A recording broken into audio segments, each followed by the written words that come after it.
our capacity, our facilities, the demand for our services, more difficulty, future demand for our services, the regulations that our facilities would have to abide by, adjacencies, the mechanical infrastructure.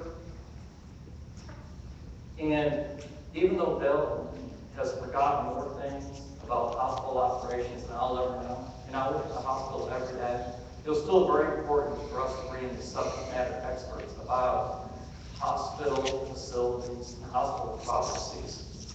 The subject matter experts during that first phase had over 140 stakeholder interviews, people within the hospital and outside the hospital. But once again, based on these empirical, objective, scientific issues or components of building a hospital system. Well, we've just concluded that phase, and now we're in the education and approval stage, and that's why we're here tonight, to educate more of our stakeholders about JPS, our facilities, and the gaps that there may be in delivering service in those facilities. If we proceed to the design phase, we will ask that you continue to be engaged and participate. And as we talk about the amenities and the attributes and the components of the hospital and the health system that touch you and your family members, we hope that you provide input and continue to participate. We don't know how that will look exactly, but it might be similar to the Joint Council and other advisory councils that we've already put in place. I hope you've recently visited JPS, but not as patients. If you have visited JPS as patients, I would expect that you receive quality care, compassionate care. And if you were a patient recently in JPS, I'm sure that some of the issues that we'll talk to you about tonight will resonate with you in your experience. Excuse me. We are your public hospital. We fulfill a unique role and have a unique statutory obligation in Tarrant County. We don't compete with private hospitals. The private hospitals typically, like patients that come with a patient. Our patients at JPS typically come with no or very little funding for the services they receive. There's going to be stats rolling. I think if y'all can see that, the lighting's okay. You're going to see a few stats on the screen about JPS, the progress we've made to equally serve. Thank you. Okay, stay awake, everyone. We're going to put the lights back on in a minute. You can read the slide above us. The bottom line is, we're busy. There is no shortage of demand throughout the system. In a system we have, JPS Health Network is a full continuum of care. We are a full system, which means that we provide tailored care. We provide care from an outpatient setting to an inpatient setting to behavioral health. JPS is uniquely equipped to play its unique role in the provision of that health care in Tarrant County. JPS is the only level 1 trauma center, not only in Tarrant County, but west of Dallas all the way to Lubbock. Not everyone can be a level 1 trauma center. Not everyone can make those investments for the community. A level 1 trauma center means that you have the right facilities that can take care of the highest degree of trauma. You have an operating room empty and on standby every minute of the day, so that if the unfortunate happens to any of us, we can take you immediately into an OR if it's needed. You have to be able to keep on your roster a full spectrum of subspecialties so that regardless of the injury or ailment that comes in the door, you can address it. You have to be able to address research and provide the resources to support that, and the equipment, and all the other things that go into being a level 1. And your public hospital is a level 1 trauma center. We are the only psychiatric emergency room in Tarrant County. Not only do you need unique facilities to be a psychiatric emergency room, to triage the patients, to manage the patients, to observe those patients, you also have to have a unique pool of compassionate, patient, understanding caregivers, which we have. We provide correctional health. We have a clinic at the county jail. We also have inpatient services to correctional health patients. Bill Whitman will speak in a few moments about the unique challenges that presents to the system in our facilities. We're a teaching hospital. Your public hospital has the largest hospital-based family practice residency program in the nation. There's a physician shortage, and people of Tarrant County are addressing that physician shortage directly, providing educational opportunities for caregivers of tomorrow. Most importantly, as I've already mentioned before, our unique role is to take care of the underserved.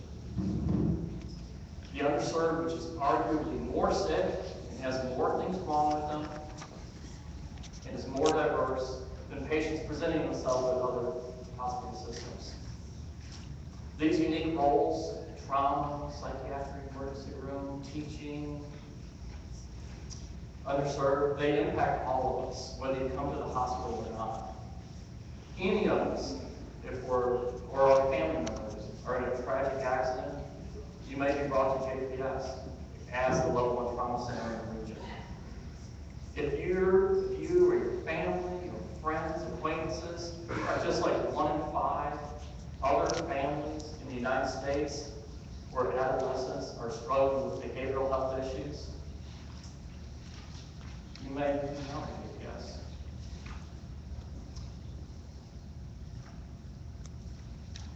If you're interested in impacting the burden of these populations on other agencies and other entities and other services, from EMS to police to your city agencies to other nonprofits, then you're interested in JPS.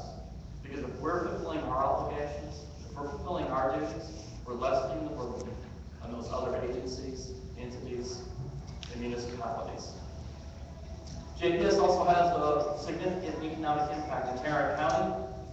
We provide good jobs. We're one of the top 10 employers in Tarrant County, with about 6,000 employees.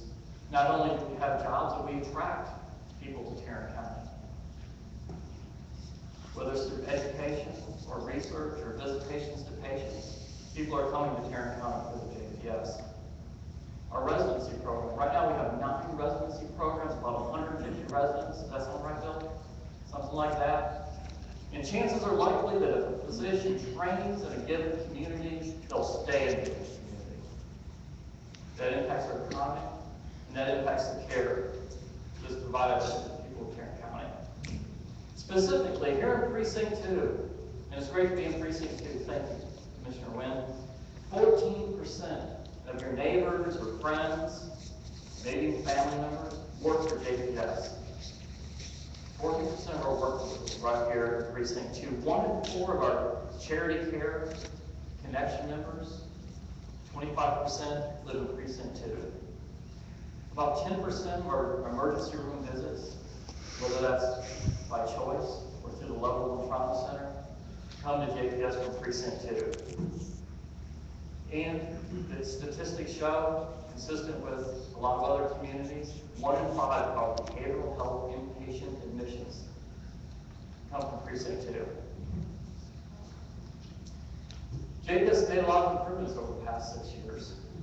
ED left without being seen improved from 15% in 2008 to 2.3% in 2015. Wait times at the ED has decreased from over 6 hours to down to 4 hours in April.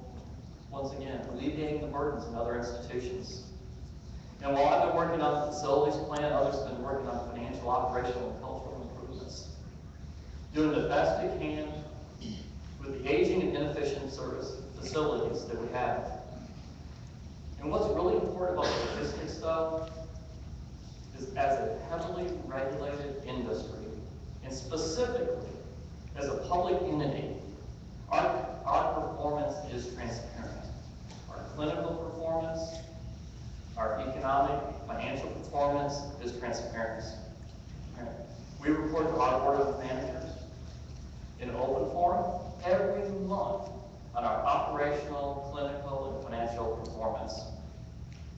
And it's important to remember, as Bill goes through his presentation, that regulators and payers, the people that provide reimbursement for health care, are increasingly going to rely on transparent reporting and performance improvement to determine reimbursement. We all know a lot's been going on in the United States, the healthcare industry.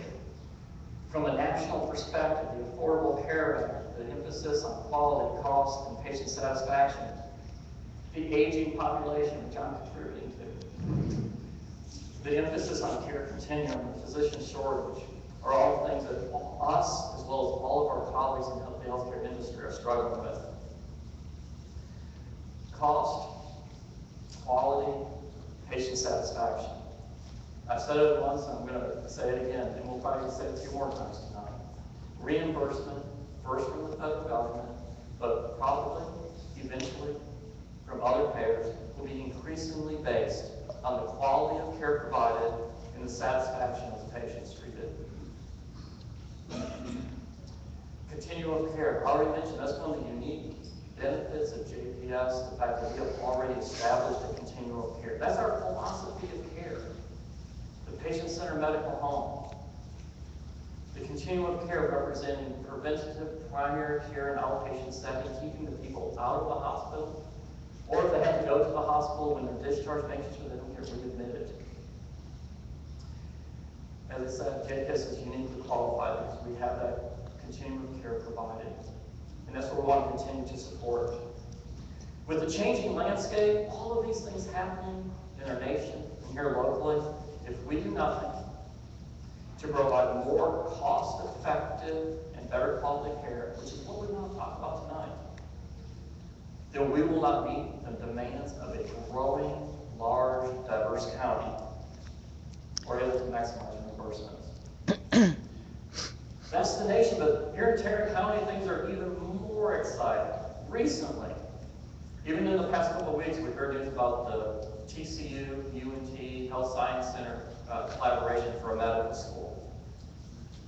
That development is a huge opportunity for Tarrant County.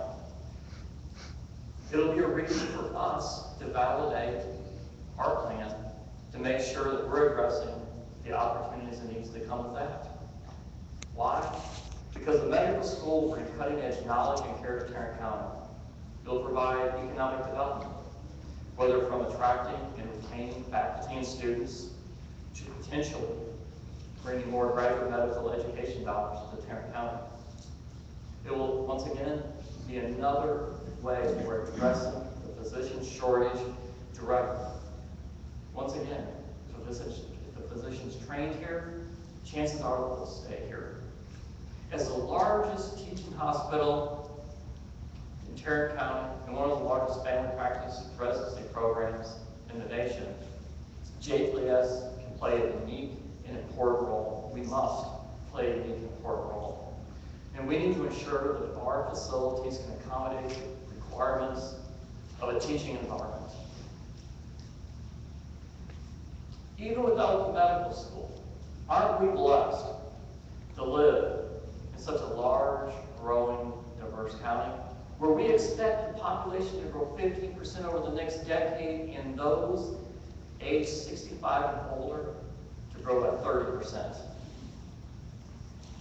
At the same time, we see no evidence that the percentage of patients who are uninsured, underinsured will decline.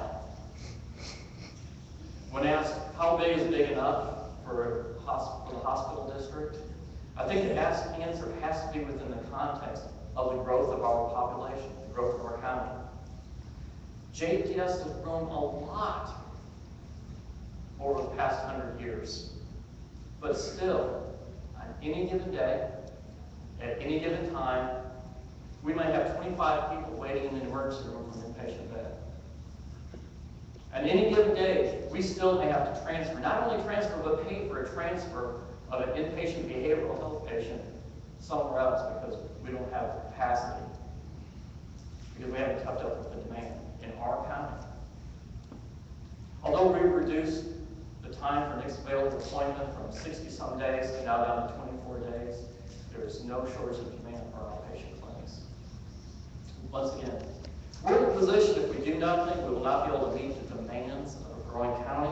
Our performance is slow, and we will not be providing the most cost-effective quality care that we can provide.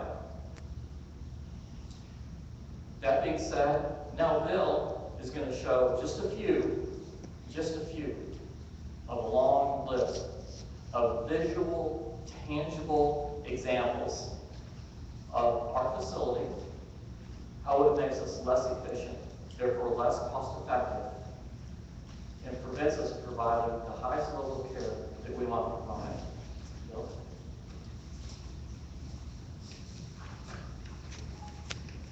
Bill, if you don't mind, I just want to make sure that we know that our Senator Connie Bond is here with us now. So thank you for being here. Yeah, there it is.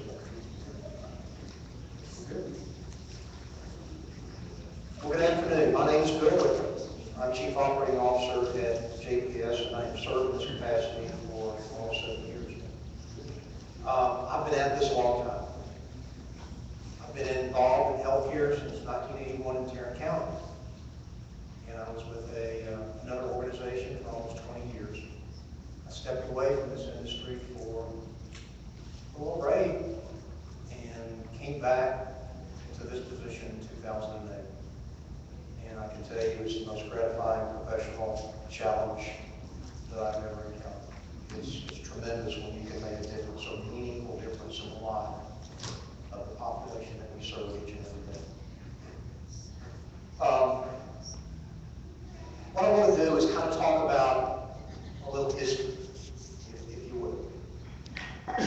JPS has a long history, over 100 years.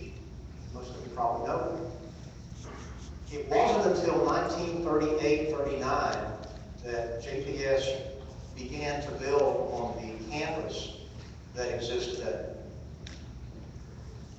And this is, since 1938 or 39, it's been kind of a patchwork quilt of incremental adds to our campus. Believe it or not, this section right here, 1939, it's been renovated, but the infrastructure was built in 1939. There's been several additions on the west side of Main Street. Main Street here, east side here, west side there. This is our 10th and 11th floor patient bed tower. That was completed in 1971. It started in 1968. This area was completed in 1968. This area back here was early 60s. More recent developments have been 1981. We completed our outpatient center for most of our clinics are operating today. And this was added in 1988, which is our ICU step-down unit. So 1988 really is the last time any meaningful patient care construction occurred on the west side of Main Street. 2008, JPS constructed a 108 patient 5-floor bed tower, which contains our emergency department, our operating rooms, our ICUs, and 2 step-down floors from ICU. But you know, all of our support, our ancillary support for these patients on the east side of Main are located on the west side of Main. So the incremental organic growth of JPS over the years from 1938-39 to today has been really a patchwork quilt of incremental adds, and that has created significant inefficiencies, as you might well imagine. Each one of these projects were well-intentioned at the time. Given the information that existed at the time, the building was configured in such a way to provide services for that day and time. Times are so different now. They're incredibly different, even so much more so in 2008 when this was a state-of-the-art building that was completed to house all of our ICUs and emergency departments in Smith County. Amazing. You know, electronic medical record was a figment of someone's imagination in the mid-2000s, especially in Tarrant County. So, what our board has elected to do is to pursue a comprehensive plan that addresses all these inefficiencies. And I'm going to give you a few examples about what I mean when I say inefficiencies. We're going to talk about an urgent care center that's located in this area and an emergency department that's located in this area. And the number of transports that take place every month, every day, back and forth between those two areas. We're going to talk about a psychiatric emergency center on the 10th floor of this patient tower. 10th floor. And the number of transports that take place back and forth between the emergency department, the psychiatric emergency center, and the inpatient behavioral health facility that's over here. It's not shown on this diagram. That was constructed in 1987. We're going to talk about our clinics. Clinics located in this building. We're going to talk about the number of patient visits we see a year, the configuration of those clinics.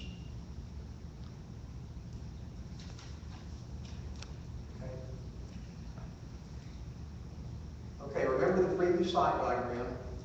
The main emergency department is on the east side now on Main Street. It was designed, at the time it was designed in 2006, really, to accommodate an emergency room volume of 86,000 visits per year. 56 exam rooms.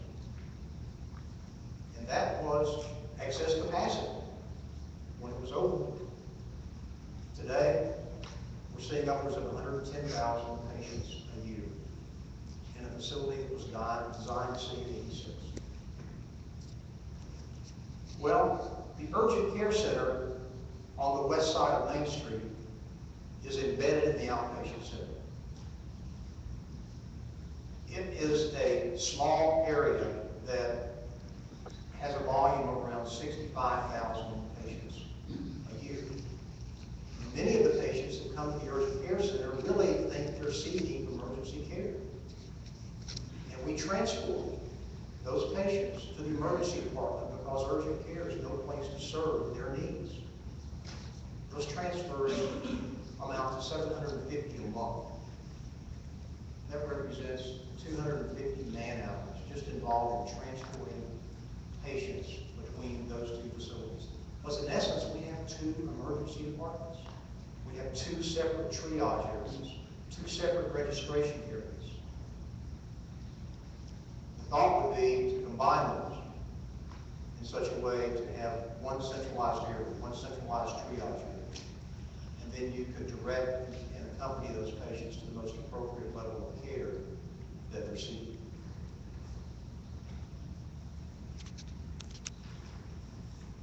Behavioral health.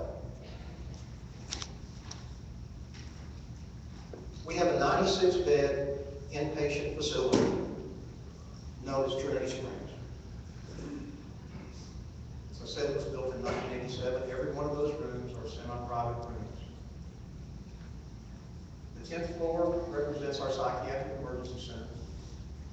And of course, we get a number of applications for detention type patients through either the 10th floor or the emergency department.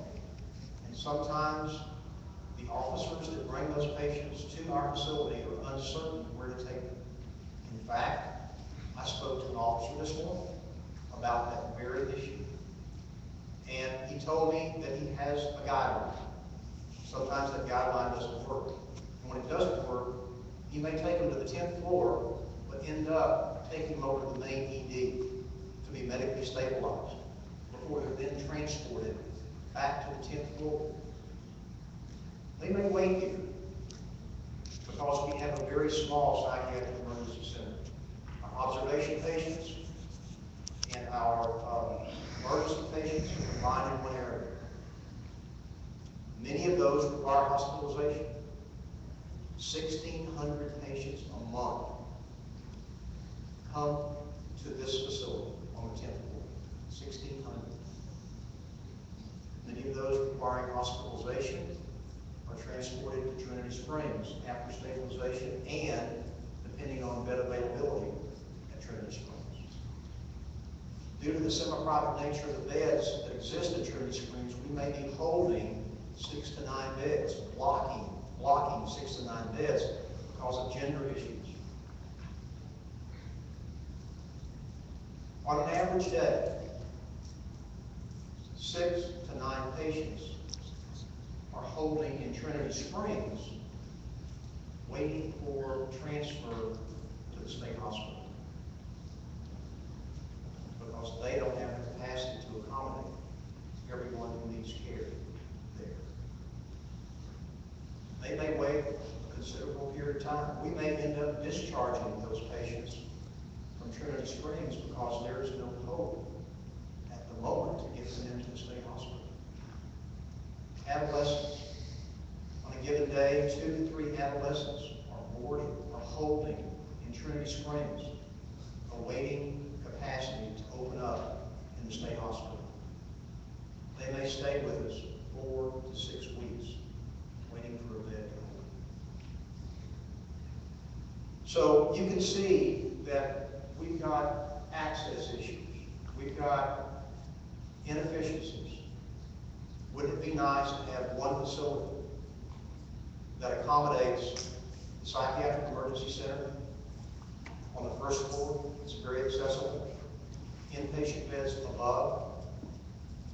Space for observation for those patients, perhaps not requiring inpatient stay.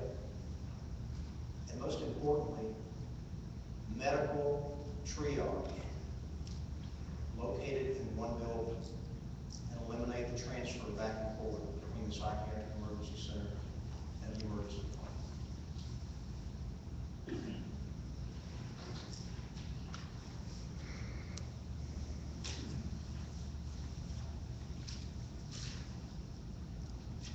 The inconsistent patient experience that this particular slide references is the fact that this is what a patient room looks like in the 2008 state-of-the-art facility that was built on the east side of Main Street. Every one of our rooms looks something like that. They're large, they can accommodate a lot of technology, a lot of equipment, and being the academic institution that we are, we have a lot of residents, as Scott mentioned a few moments ago, that are following a lot of our faculty physicians or attending physicians, rounding on patients that are hospitalized on the east side of Main Street. But you know what? When they're stable enough, they're downgraded in terms of their status. They're improving, right? We transfer them across the street on the west side of Main Street to a room that could look like this. This says 206C, that says 206B, and there's an A bed right over here. That's not normal, but that is an example. Half of our beds in the patient tower on the west are semi-private rooms. I talked about those 6 to 9 beds that are often blocked in Trinity Springs because they're semi-private as well. We have other issues in the patient tower. Not only is it a gender issue, it's perhaps an infection issue. It's perhaps an inmate that's been hospitalized from one of the municipalities in Tarrant County. And you don't want to mix that population with patients coming to you that are not incarcerated. So many of our beds are blocked in the tower as well, which exacerbates the holding situation that Scott described a few minutes ago. We might have as many as 25 patients a day holding in our emergency department, just waiting for a bed to free up.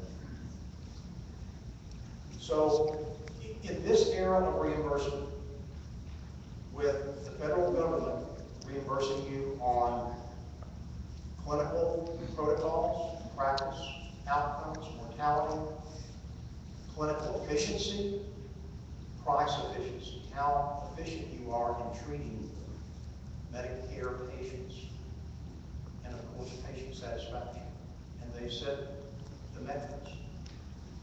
And a rising tide lifts all boats, so to speak. So every hospital who treats Medicare patients are emphasizing and strengthening their infrastructure to meet those demands. But when you come from the east side of the street, and then you get into a room that looks like this, or it's a semi-private room, and just a curtain, you kind of think you've done something wrong. Not to mention the fact that there's a federal privacy act. It's very hard to have a clinical discussion with a patient, with another patient, just on the other side of the curtain. And remember the academic portion, where you may have 6 to 7 residents in tow? Getting in that area is going to be difficult. We can clean this room from top to bottom. We can clean other semi-private rooms from top to bottom. Remember, this is 1971 vintage space. It'll never look clean. And that's how kind of patients judge their perception of care. Is it quiet?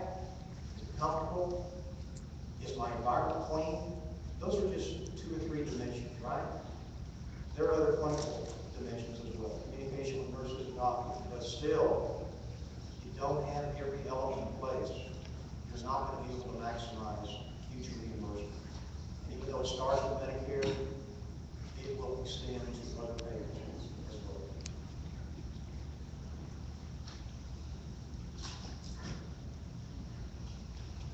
Some of the other challenges that we have, given the lack of capacity, because at any given time, we pretty much operate at capacity.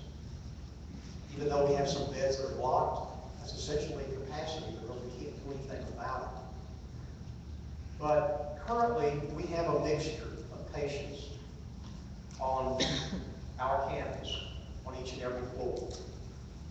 It's not pure in terms of this is all surgery, this is all orthopedics, this is all cardiology. The only pure floors that we have by service would be oncology and our inmate patient area, which has 8 beds, and it's a locked unit. Everything else is pretty well mixed. So if you had a facility that did provide for capacity, you're able to combine patients of a like disease or a like illness. What does that do for you? Well, all of your clinical staff could be very, extremely currently competent in whatever that may be. If it's all orthopedics, then all you have caring for you are nurses and technicians and physicians dealing with orthopedics. Same thing for cardiology. That's going to decrease the length of stay because of consistency. You know what the condition is, you know how to address the condition, you have pathways and protocols and hardwired procedures. So you're not having to think about that this patient has something that's going to be different than this patient.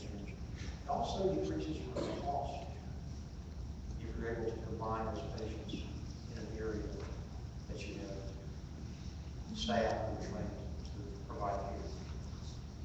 And this plan would also segregate the inmate population. That's really kind of disturbing to some of our patients, there's no question about it. We do have a lock unit for Tarrant County inmates, but there are on a given day 8 to 10 other municipality or federal inmates spread throughout our campus.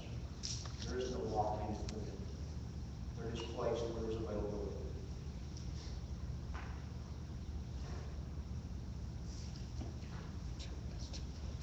Clinics. The outpatient clinic building that I referred to on the site map was built in 1981. This is our waiting area. It's a hallway. Our clinics, our specialty clinics, are maintained in the inner core of that building. There's a hallway that completely surrounds that inner core. And that's our waiting area. It's somewhat comfortable. There are chairs there, but it's a hallway. not very private. One has to come out of the inner core and bring you back. What this picture portrays is several members of our board and staff paid a visit to the University Health System in San Antonio, who had just completed an inner public hospital. They just completed their construction program last year and opened the facility. They see they see all the patients we see, the same body. This is what their area looks like, because there's a common registration area, and once they're registered, they take those patients back to a sub-waiting area, which is adjacent to the clinic that they came to see. We see 50,000 patients a year on the second floor of our outpatient building, going into an inner core that has a nursing station that's probably no more than 100 square feet at most, terminals all in the open, and staff congregating, residents congregating. It's very, very busy. I've been a patient there. I've seen it. I've witnessed it. I know what it's like. Okay. Well, the parking garage. I'm not sure the date of the parking garage. I think it was back in the 80s when they built the outpatient building as well. But what I'm aiming to portray here is that this is the exit. Here's the crosswalk. So all of our patients who park here to access the outpatient clinics have to walk across outgoing traffic if they use the crosswalk. And this is a one-way drive. It's supposed to end back here because this is the entrance and this is the exit. Not well considered. We could do better. As part of this plan is to redirect the traffic flow. There's not enough handicap parking now. Okay? So this proposed project, let's talk about what it includes.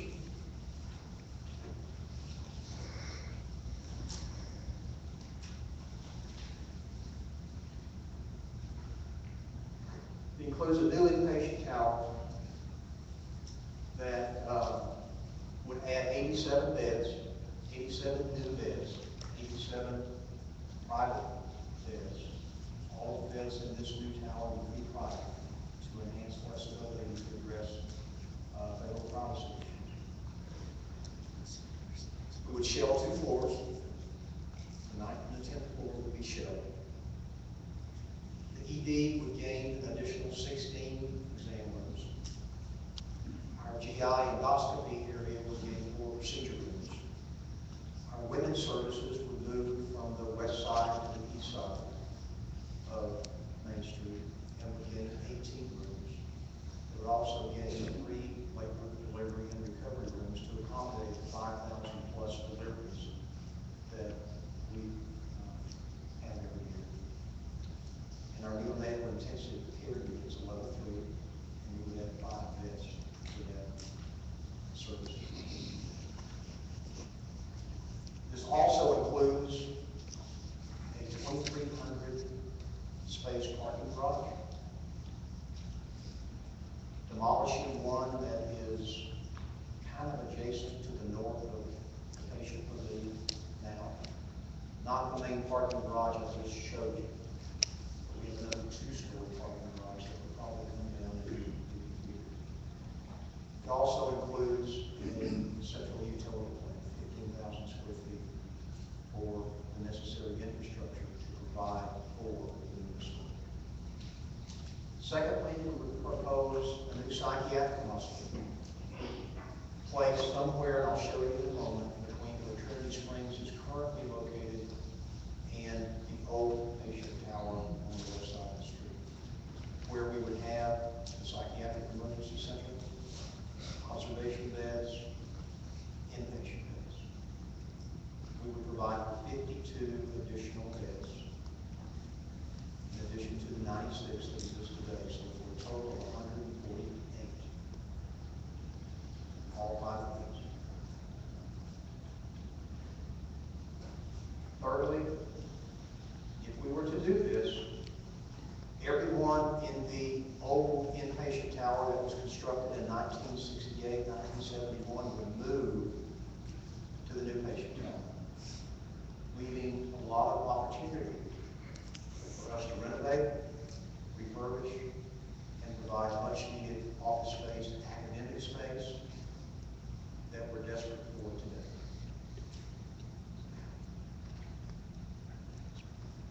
And this just kind of puts it all together, if you will. Main Street, this is that area, that 1968, 81 type vintage we talked about. Well, this was the old St. Joe footprint. Many of you might recall that St. Joe's no longer there. The proposal would be to put the new patient tower on that footprint. This would be the parking garage that I just referenced. This would be the central utility plant. And this would be urgent care. Moving urgent care from this side of the street to that side of the street. And remember, ED is right there. The emergency department is right there. So then you have a common triage area, with common registration, physicians and nurses triaging everyone who walks in, and then appropriately directing those patients or accompanying those patients to the most appropriate level of care. The purple is intended to show the area that we would refurbish over time.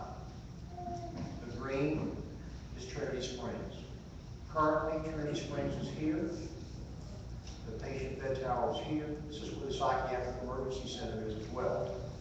But we would put everything in this green building.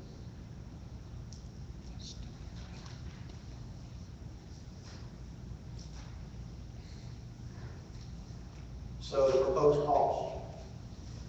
We spent a lot of time on this. This has been 6 years in the making. And a lot of subject matter experts help us to develop this.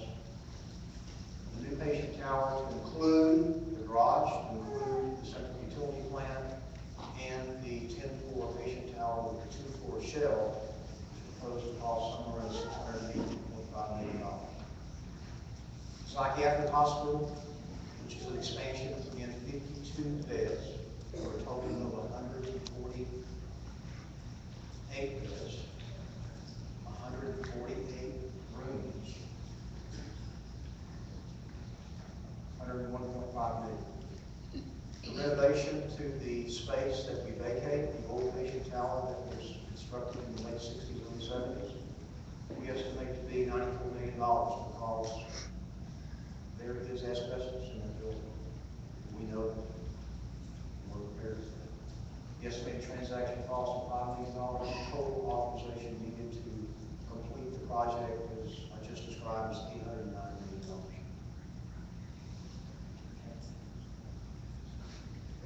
Important. What I just outlined will not require tax increase, tax rate increase. We can do this without a tax rate increase. Our needs are very real. If we do nothing, we cannot accommodate the growth that's anticipated to occur in Tarrant County. Funding will be totally dependent on our ability to provide quality, patient-centered care. As I said before, our current facility does not allow us to maximize our productivity or our efficiencies. This is more than a building or two.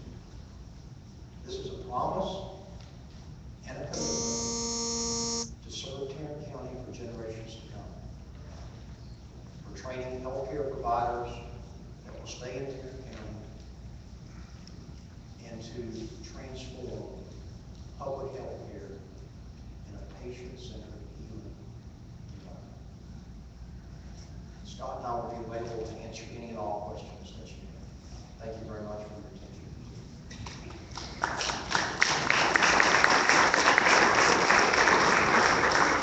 Ladies and gentlemen, we're coming to the Q&A portion. We do have, if anyone needs interpreters for Spanish or Arabic language or Vietnamese, we have them in the building, so please just let us know and we will bring an interpreter to you.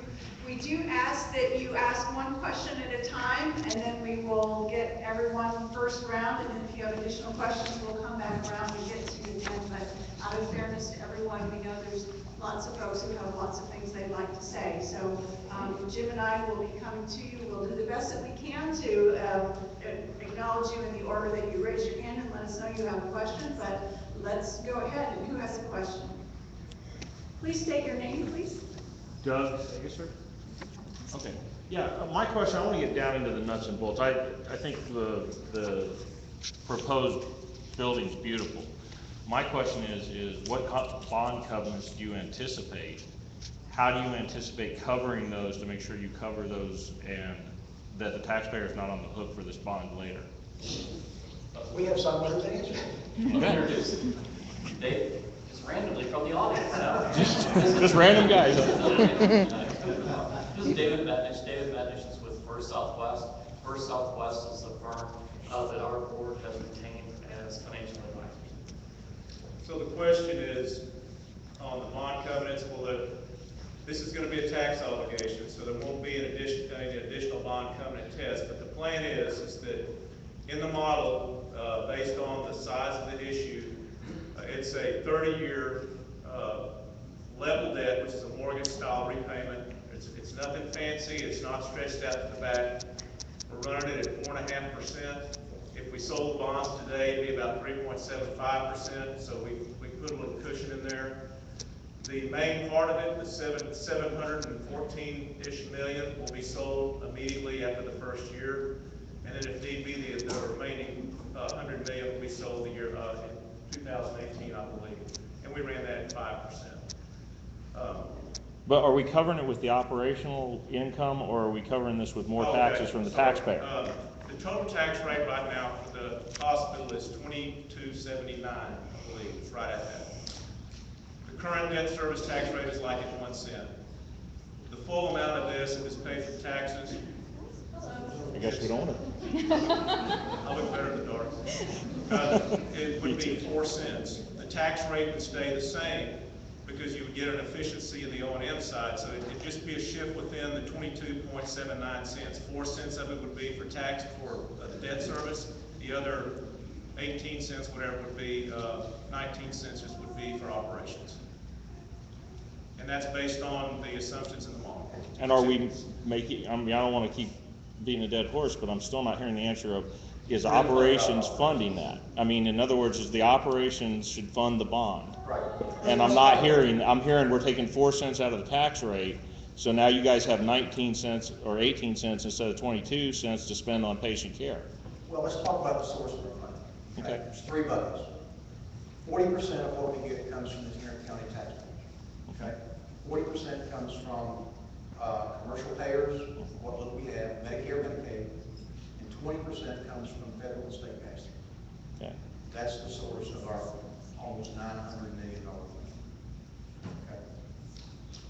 Well, the other side of that is that we've assumed a 2 or 3% increase. I think the first model ran at 2%, and they asked us to increase it to around 3%. Over the last 20 years, the county's annual growth rate has been 6%. Over the last 10 years, it's been 4%. So we felt like those assumptions were pretty reasonable. And that's the basis for how the bonds will be paid. Yeah, I guess I was looking for something that showed where you were going to improve operations at 4 cents per dollar based on this, and that kind of plan is what I was looking for. Well, right? We have built in, until the building is complete, 2% productivity efficiency improvement. And once the building is complete and we're allowed to do some things we can't because we're restricted by the design of the current building, we up it up to 3% per year for the first 10 years.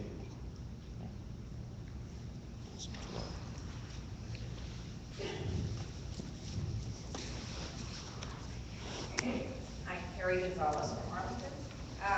You said this is a 30-year mortgage style bond. Do we expect these facilities and the improvements and renovations to have a lifespan of 30 years? Or is there going to be additional bonds needed in 20 years to redo? I know that's a difficult question, but...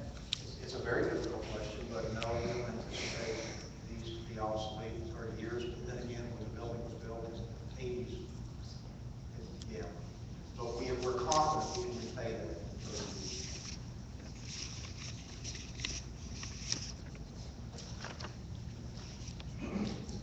Good evening, my name is Tamiko Jones. I'm Minister of Michigan Land here in Mansfield. My first question regarding your presentation of the $809 million, you had $94 million presented for renovations, but I didn't hear anything about the outside clinics that you have across the county. Right now, we have on Broad Street. Our nurses currently volunteer there, but I'm not aware that you have a paid JPS employee in that clinic, and that's there on Broad Street. So what percentage of that $94 million is going for those clinics? So the bond proposal, as you saw, only contemplates the improvements on the main campus. That doesn't mean that that's not all we're doing. Okay. On your paperwork here, you have your outside clinics listed. Yeah, so some of the clinics in the renovation, those are outpatient clinics, but they're provided on the main campus. Okay. So my concern. So we have a family health clinic, right, on the fourth floor of the outpatient clinic, the busiest clinic that we have in our system on the fourth floor. It has to do with inadequate space, and I like to move that down. So those are outpatient clinics, but they're located on the main campus. Okay. So as an advocate for the community, my concern is that you don't have a presence on this side of town. Sure. Okay? And you have clients here. So what are we doing about that? Is it possible to add that to the bond? Great, thank you so much. And being here in Precinct 2, that's a great question. I'm so glad you asked, because being here in Precinct 2, thank you, Commissioner Wynn. You know, we now have a brand new Southeast Mountain home right here in Precinct 2 in Arlington. We have school-based clinics within Precinct 2. One of the things that we have to do in order to be cost-effective, provide care with the resources that we have, are to analyze the various communities in terms of the percentage of poverty. Because remember, those are patients. The percent of poverty and the absolute population, right, combined, so that we know where the epicenter of our patients are. And our goal is to put clinics and allocate our resources where the highest concentration of those citizens live. And so that's how determination is made in terms of clinics. We have made progress even in the past few years. Southeast Medical Home, 45,000, 50,000 square foot clinic that now offers one-stop shopping, if you will, right here in Precinct 2. We're very familiar. I'm familiar with your area, and we're not we certainly appreciate you and the members, but it really is about prioritizing where to spend our resources in community clinics. And it's still a concern. Okay. Yeah, absolutely. We're concerned. That's why we're here too, because we have concern about the patients. We want to make sure we can address them. I need to make one point of clarification. Some of our constituents asked me this question last night, and I want to make sure that I take this opportunity to make sure that you understand the difference between the tax rates. Can you put up the last slide, please? Okay. In this, the bond improvement as outlined in this proposal will result in no increase in the Tarrant County tax rate. Okay. Tarrant County government is different from Tarrant County Hospital District. They are two separate tax rates. So some people ask, can you please clarify when you say Tarrant County there, what you really mean is Tarrant County Hospital District tax rate. Okay. Am I correct about that? Yes, that's okay. So I just want to make sure that you understand that, because a couple people asked me about that question last night, so I want to clarify that point. Thank you. good clarification. This gentleman was first, and we got lots of hands up now. Who's next? Yes, my name is Mike Chief. I have a little bit of experience with local government, and I think that this is an overpriced proposition. I don't doubt that the JPS system is providing decent care for its constituents, and I don't doubt that you need renovations and improvements. But I don't believe that, from what I've read through this whole proposed construction project and what I've seen given to the commissioners, it looks to me like it's been a very high price proposition, and the reasons do not substantiate the cost. So I have a half dozen questions, but I would also like to point out that you did mention that there were no new facilities built, but do have new facilities that have been built around the county. Viola Pips has been since '97, I think. That's correct. In my I want to focus on just the west side of Main Street, just that central core campus. But we do have a facility around town. We do, we're very proud of the facility. I'll start with this last comment on the tax increase, because in the proposed construction project, in one of these PowerPoint pages, it says currently no tax increase. Now, that was statement up on the screen was rather unequivocal, no tax increase. But currently, I don't see how you're going to build this, and you're going to have to increase staffing. This is not a zero-sum game when it comes to adding on a 10-story facility and new parking garage and outside plant, what have you, and relocate, renovation. And you are going to have to add staffing, and I think that will cause a much higher cost. So I just wonder how you can justify no increase, and if you can absorb all of that with no tax increase, then I'm kind of wondering what we've been paying such a high tax rate for so. Okay, obviously didn't make my point in regard to some inefficiencies that currently exist given our current configuration. So our staffing is statistically comparative to other organizations that are academic in nature, that are public in nature. And we're relatively high when it comes to what we term FTE per adjusted occupied bed. Our anticipation is to reduce that statistic to something that's an average of other facilities. So we're going to bring down where we are today with new construction to just an average of what facilities like us are experiencing. That's going to save us money. Okay? Would Pat want to respond to construction costs? Was it just a general question about construction costs, or was that just a statement? We want to make sure we're answering the question. If there's a question. Are you asking me? Yes, sir. Yes, sir. Well, one of the points that the questions I had was that, regarding Regarding the whole bond program, are you talking about 3 propositions on the program, or are you talking about just one proposition? One proposition. One. Do it have history. And there were never any alternatives presented. Oh, sure. Those alternatives have never been, I have never heard of any of the alternatives. But, Okay. And And presume there were some cheaper and effective ways to go besides this particular amount. Okay. Yeah, what you see in some of the literature, even on our website, is once again, this plan has been developed over the past 6 years and has gone through a couple iterations, providing a couple alternatives. This in no way represents all of the needs and all the priorities of JPS, right? As this nice lady just mentioned in terms of our community clinics, right? This is just focused on these priorities. When we completed this iteration of our plan and felt it was in those final stages, one of the constraints, one of the parameters, one of the mandates that we had as we finalized this plan is what could we do within the constraints of no tax rate increase. So this doesn't include an ambulatory surgery center, which we need because 60% of our surgeries in our operating rooms are actually outpatient procedures. It'd be more cost effective, more efficient to do them in an outpatient setting. It doesn't include any of that. So those are the things that we took off the table in order to make sure that we could confidently and conservatively fit the projects into a plan that did not require a tax rate increase.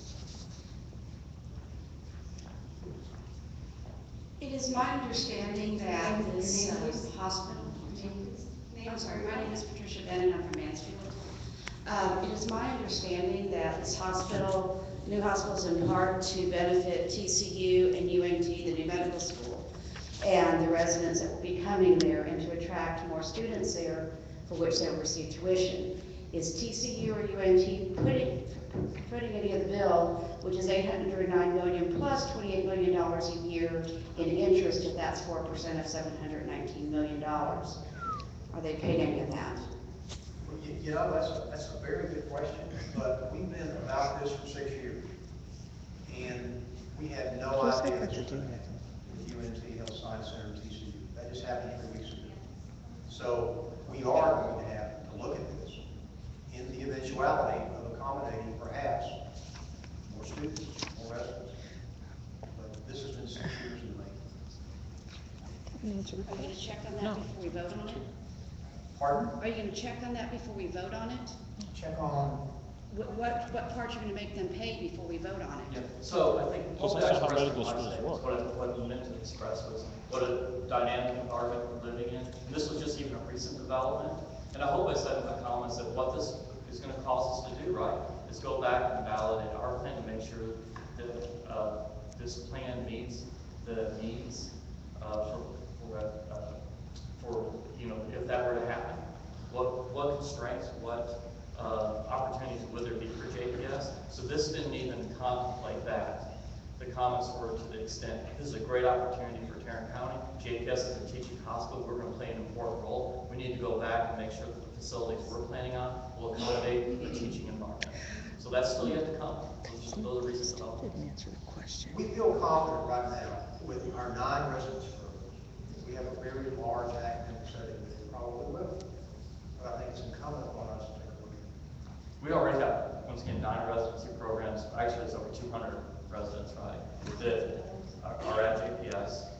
So the teaching aspect is a component of our current facilities. Ronnie Stapleton. I have a place you could put it on floor 10, 9 and 10. You said yes, in your presentation that you got 2 empty floors in the bond package. What is the time, plan and budget for finishing these? And was that omitted from the original plan just to keep it under $1 billion so you could sell it to the public? Okay.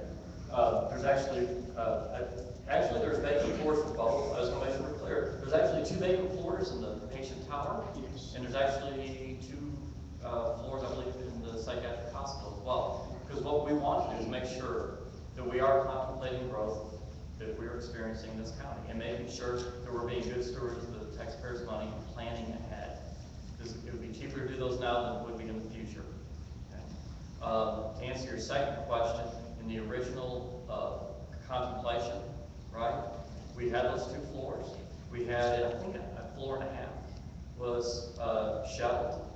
When we went back and crunched numbers and looked at viability, we actually did 2 instead of 1.5 floors. And I think your other question was timing and budget for finishing out these floors. And no, we don't. That'll be driven on demand and growth and the requirements of the community and the financial ability for us to do that.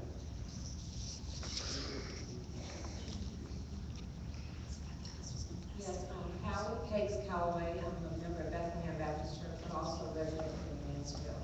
And kind of listening to what's being said, there seems to be some unanswered questions. So I'm wondering, why is the court considering approving this package in early August? Is it trying to get on the ballot? I heard you speak something about the ballot coming up in November.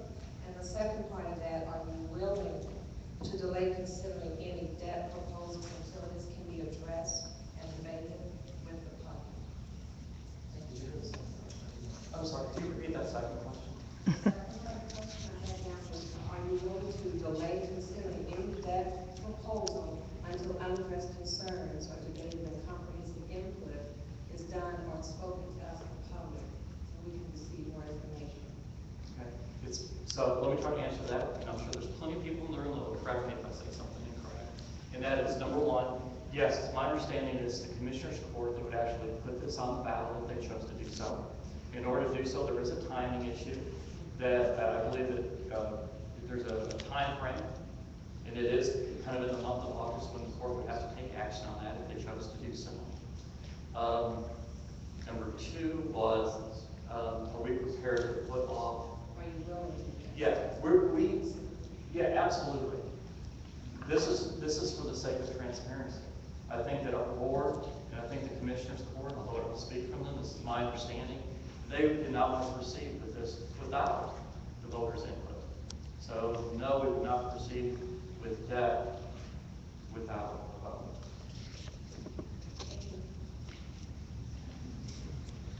Hi, Steve Lindsay, Mansfield City Council. Pardon my voice, getting over a little summer cold. Obviously, knowing the process related to bond procedures are going through. That's something we do here in the city. You know, often, Mansfield Methodist just went through a expansion process.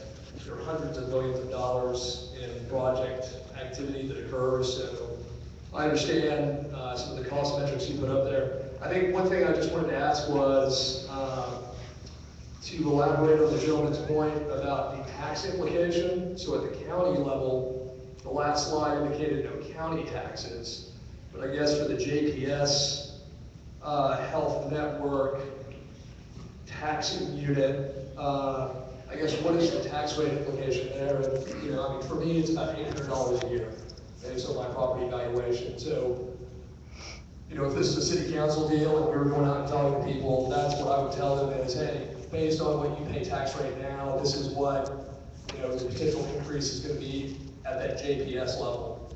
And then, you know, lastly, should have prefaced with this, you know, I think these projects are important. I think these type of institutions are important, and looking at whether it's public-private partnerships or roadway funding or other things, you know, these entities are important to make sure that we maintain and continue to move forward with. So just the tax rate question, if you could answer that, thanks. Yeah, there is no tax rate increase, period.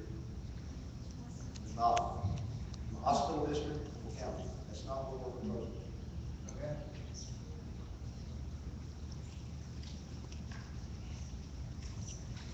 Hi, my name is Faith Leslie. I'm from Arlington. My question is about population growth. You guys keep talking about this.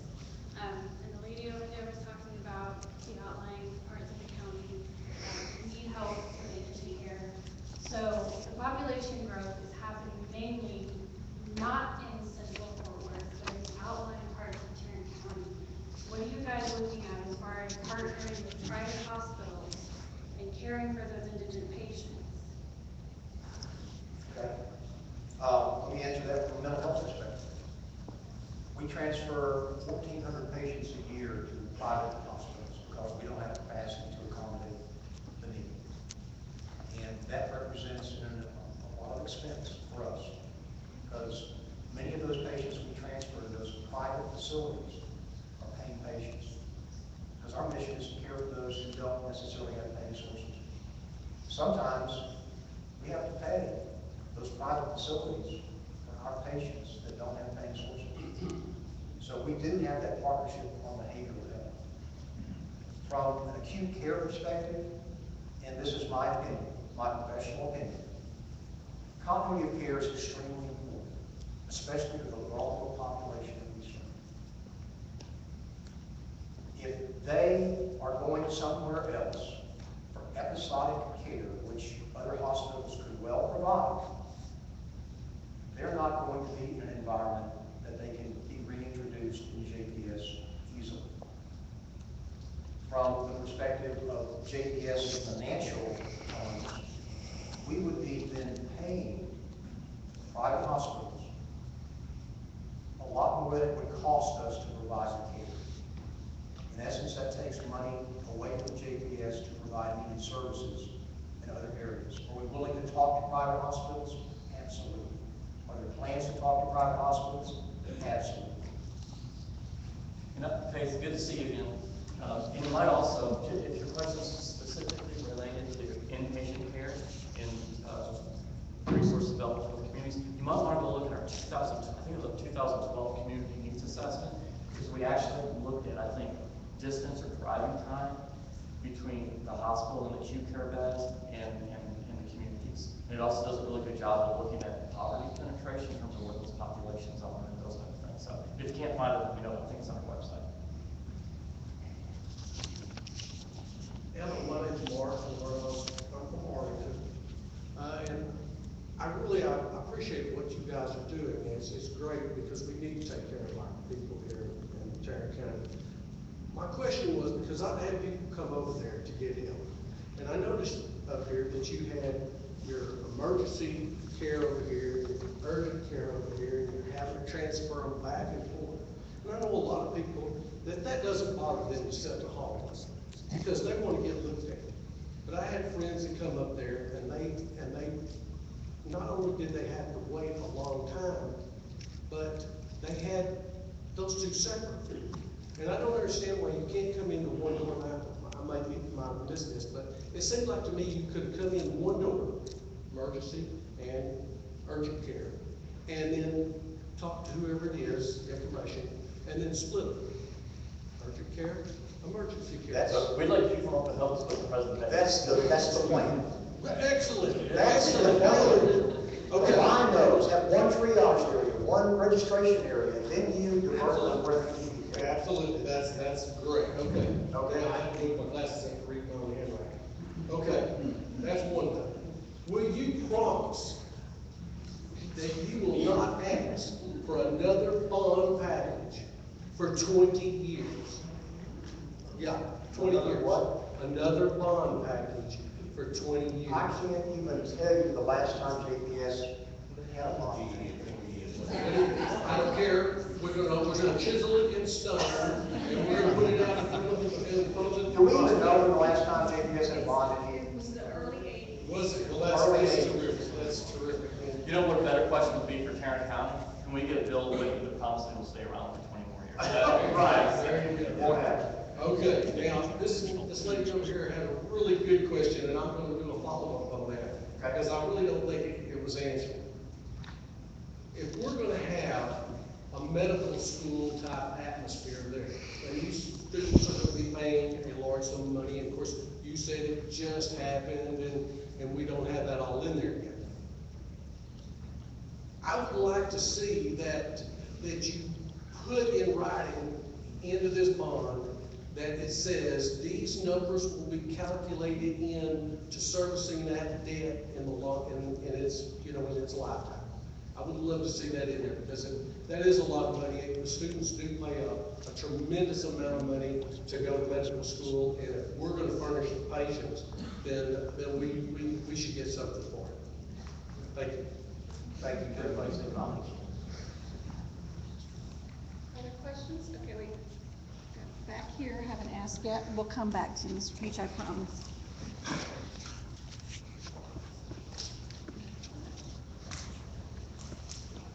Jennifer Hall from Board. I was here last night and rolled over a lot of what you said, and I thought of a question. So on the efficiency reimbursement, is that what it's called?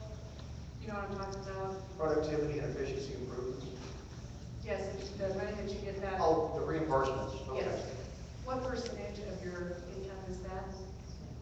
Well, right now, I think Medicare's at 1.25%. They're expected to go to 2.5% or 3% over the next even year or 2 years. We feel that other payers will follow. We have a significant portion, 15–16% of Medicaid. We have about the same number of, or percentage of Medicare patients. And our commercial patients are around 7 to 8%. We feel that every one of them are going to convert, to transition from volume, just paying us for seeing patients, to actually getting value for what those patients receive at your hospital.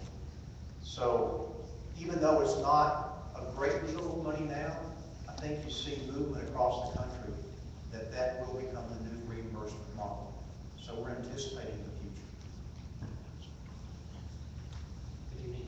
My name is Brandon Moore. I'm from Bedford. Trying to make sure that I've got my head wrapped around this correctly, so bear with me. From an overall perspective on the Main Street campus, not just mental health or behavioral health, but overall, in what capacity is your current Main Street campus operating, and how many patients currently that need care are currently being turned away to other facilities? Great. So with us tonight, we're lucky to have Wayne Young. Wayne Young is our Senior Vice President of Behavioral Health. Wayne, did you hear the question?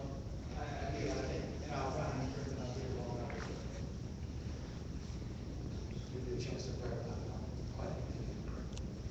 So currently, insurance specialty, we have 96 beds.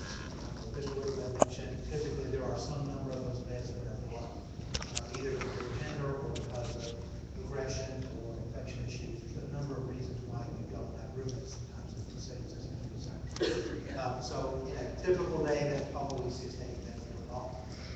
I can't remember the last time I went to 8 hours a day. And so we transfer out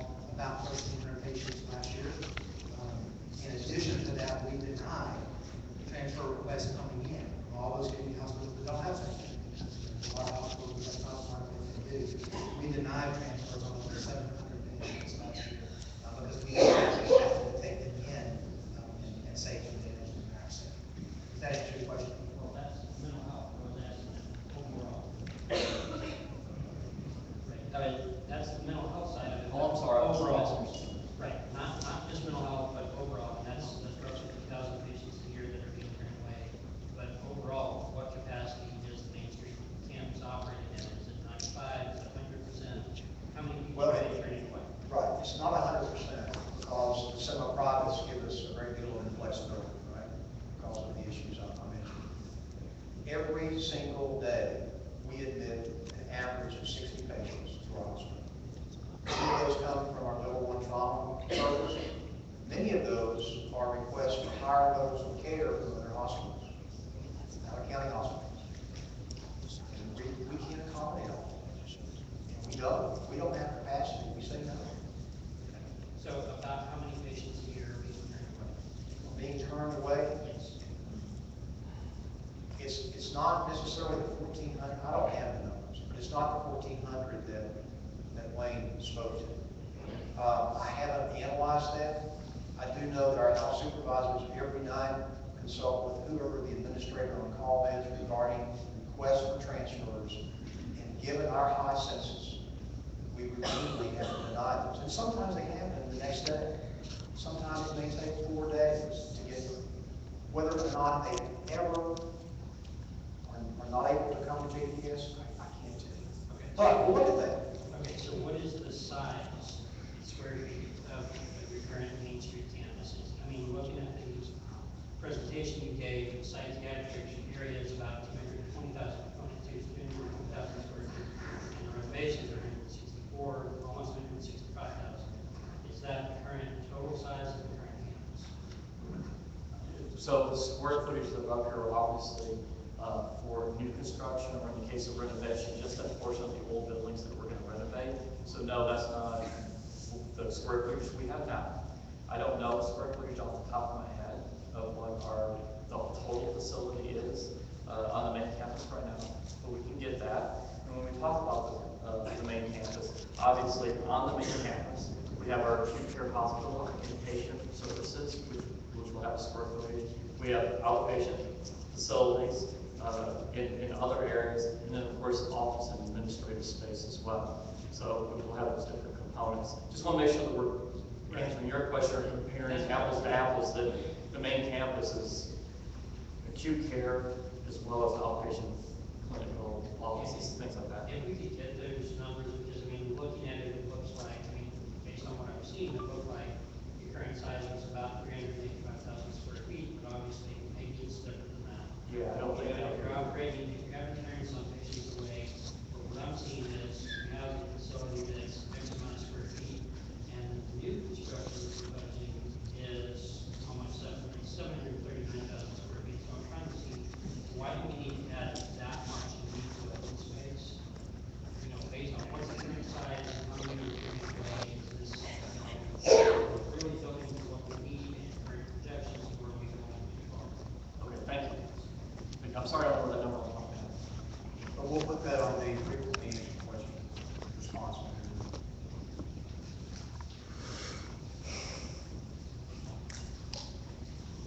Long way around, Mr. Peach.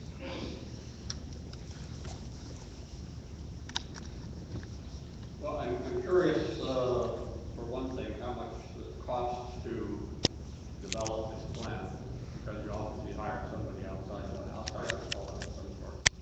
And, What I've learned from doing these town hall meetings is that it's really good if I can answer the first question first, because I'll lose track of the questions if multiple questions are asked. Okay, so since 2009, so over the past six years, cumulatively, various consultants have spent about 1.8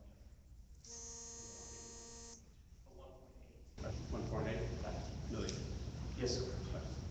And I did have a question too. I know Judge Whitley's here, and I have seen the Whitley Town name associated with the hospital in some way, shape, or form. And I know Judge, you sold your share of, or sold out the business, but I just wondered if you have any honorary or any financial interest.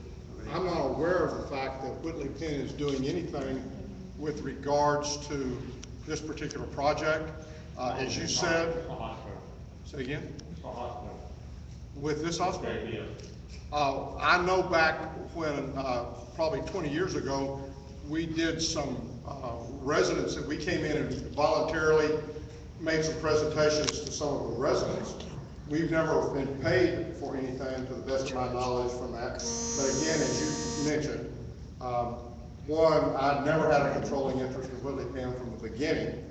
It was a 50-50 partnership. The first day we formed our partnership between Mr. Penn and myself. And today I have $1 of equity. They allowed me to keep that just out of recognition that I was a founding partner, so that's $1 out of millions of dollars. So, you know, as far as I know, we don't have any financial dealings with JPS. We couldn't have with JPS because I appoint the board of managers there. So there is no way we could do anything because as far as an audit goes, because it would be considered a conflict of interest. And I want to, before we go too much further, I want to clarify something on the new med school, because there's the implication that that there's a tie there between JPS and between TCU or the med school and JPS. Medical school is a 4-year school. And those folks they're estimating right now, and I happen to sit on the board of regents for UNT, so I'm at least a little bit familiar with this part of the deal too. They're anticipating that they'll start the first class in 2018 with 60 students. 4 years, so over the 4 years, there'll be approximately 240 students that will go through. While you're in your med school, you don't get to experiment with patients. When you graduate from med school, then you begin looking for your residency program. And as Bill mentioned earlier, we're fortunate to have JPS as a teaching facility because wherever those students or wherever those doctors do their residency program, the vast majority of them stay in that area. 75 to 80% of the primary care physicians in Tarrant County today went through their residency program at JPS. Same, the specialists, if they've gone through one of the other 8 residency programs in Tarrant County, many of them stay in Tarrant County and provide those services. There's a tremendous shortage of doctors really in all specialties at this time. And so we're doing whatever we can to attract new physicians. As far as what impact this may have on our residency, on our teaching program, we're not sure.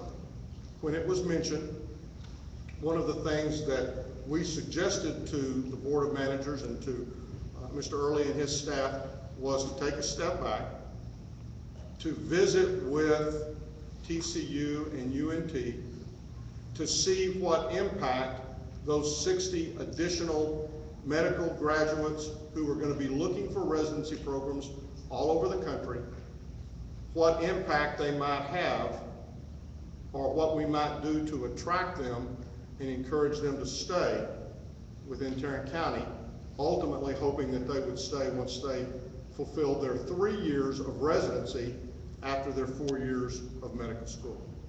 So just keep in mind the medical school part of it, that's TCU and UNT. It's once they graduate from medical school that they begin looking for their residency. And what we hope is that we can continue to attract the top candidates from all over the country to come and do their residency program here in Tarrant County at JPS. Thank you for clarifying. Hello, Eric Peters from Arlington. Just getting back on something you mentioned earlier, you talked about reimbursement. Are there any actual federal roadmaps that you're actually following, or are you just going off of, we believe that this is the trend going forward? Oh, no, it's real. It's real. There are very specific metrics in regards to hospital-acquired conditions, clinical efficiencies and practices, patient satisfaction. They want to know that patients that are cared for, their patients, their Medicare patients, their perception has to be at a certain level. And if you're not improving each and every year, you're falling behind. Therefore, they're going to penalize you. They want to know what the clinical outcomes are. So we have certain metrics that we're tracking in terms of sepsis, clotting. I'm thinking of all these clinical terms, but everybody that treats Medicare patients are focused on these identical metrics. Which is good because that way we compare with other institutions too. So. Are those outlined in the reports, operational reports that were done by, I think it's Brodus No, but those reports are, as I mentioned, are provided to our board on a monthly basis, and they're available on our website too, at least the historical ones would be on our website too, so yes.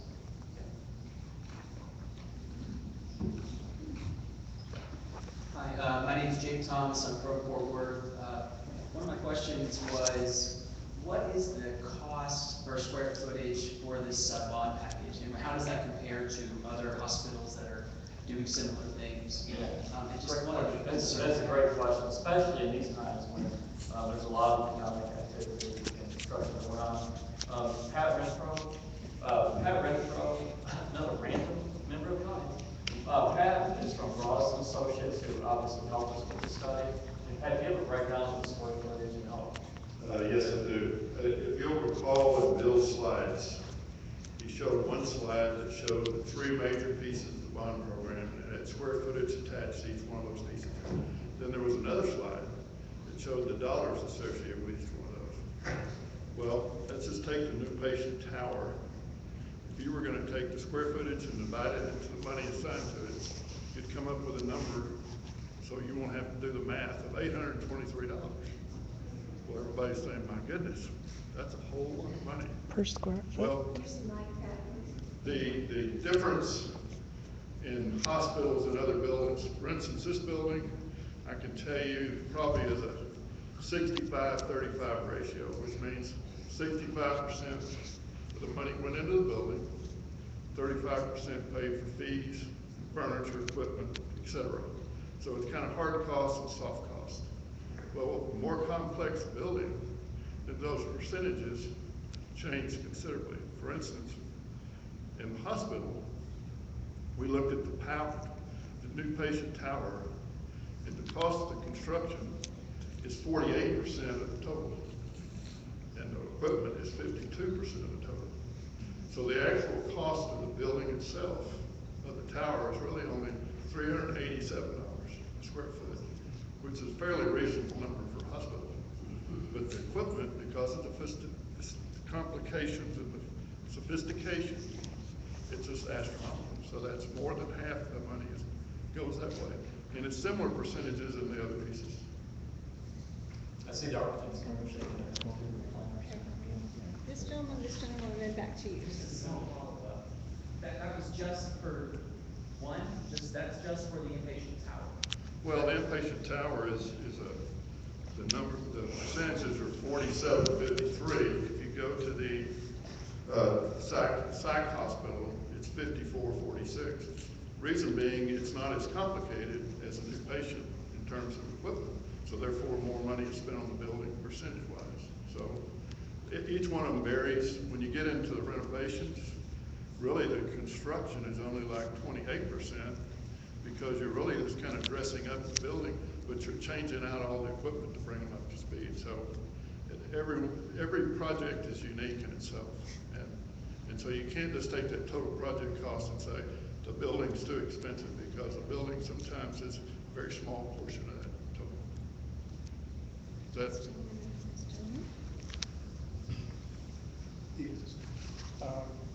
suppose we do put this on the ballot. What is the budget for media, et cetera, to sell it to the public, and who pays that budget? First of all, we haven't had that discussion. Secondly, I don't think that we're in a position we can advocate for it. So I don't think we're in a position to do that. Yeah, we can educate about the bond package, but we can't advocate for it. So to sell it, that is not our role as the hospital district. So like other entities do, once they call bond packages, there are often outside organizations or PACs or other groups that do the advocating side of it. We are prohibited from doing that. Well, the education part of it is we are going to take advantage of things like websites and emails and digital information, because that is the least expensive way and the best way to reach people these days. As if you all know, gosh, everybody's been on Twitter and Facebook the last 48 hours. You know how you're getting information out about what's going on. But I don't have a budget this year to do anything for it. I'll be honest with that, because We don't know when the county commissioners may call the election. So a lot of that is that it's not, I say it's not my 2015 budget, and depending on what happens in the next couple of weeks, I don't see much of it in my 2016 budget either. So we will rely heavily on digital information, similar to the bond site that we already have, that you can go to now to get information. Already we have on this jpshealthnet.org/bonds information on the planning process, the history of how we got here. Each segment of the proposal is available on that site that you can look at. The frequently asked questions that will be put up there from previous town halls, from the meetings that we're having with the vendors and people who are interested in doing business with JPS. That's on there as well. This PowerPoint presentation's on there, as well as the executive white paper, which is a 57-page. The pro forma information on there is all on there. So if you want to dig down into information about what we're doing, it's already available for you there on that website. If you didn't want to ask a question tonight, you can send one to us via email at jpsbondquestions@jpshealth.org. So I inserted myself, sorry, Doug. No, you're the perfect person to answer that. We have one over there, and then you. Good evening. I'm Barbara Dickens, resident of Mansfield and a member of the BBC. I would like to say, I'm in the health field. And one thing, I was sitting back listening, I wasn't going to say anything, but I know because of the changes in healthcare, everything is becoming outcome-based, pay-for-performance. And I know we're driven trying to take in patient satisfaction, but Ms. Jones, I was listening to what she said. When you have existing facilities and outpatient clinics that for JPS, that in itself, your existing facility is going to affect that bottom line, even of your proposed project, especially because it's going to be directly influenced by patient satisfaction, especially starting next year or in October. So if we're not taking care of the existing facilities and trying to make sure their needs are being met and that they are satisfied, because the facility here in Mansfield, I don't know if they do have a paid JPS person, but because these facilities are your feeders, that's what feeds your hospital. So if we're not taking care of that, and if I do a questionnaire with that patient, and I want to identify their needs and see if they are satisfied with that delivery of care, and they say no, that's gonna, so we gotta take care of the existing facility, your existing patients, make sure their needs are being taken care of.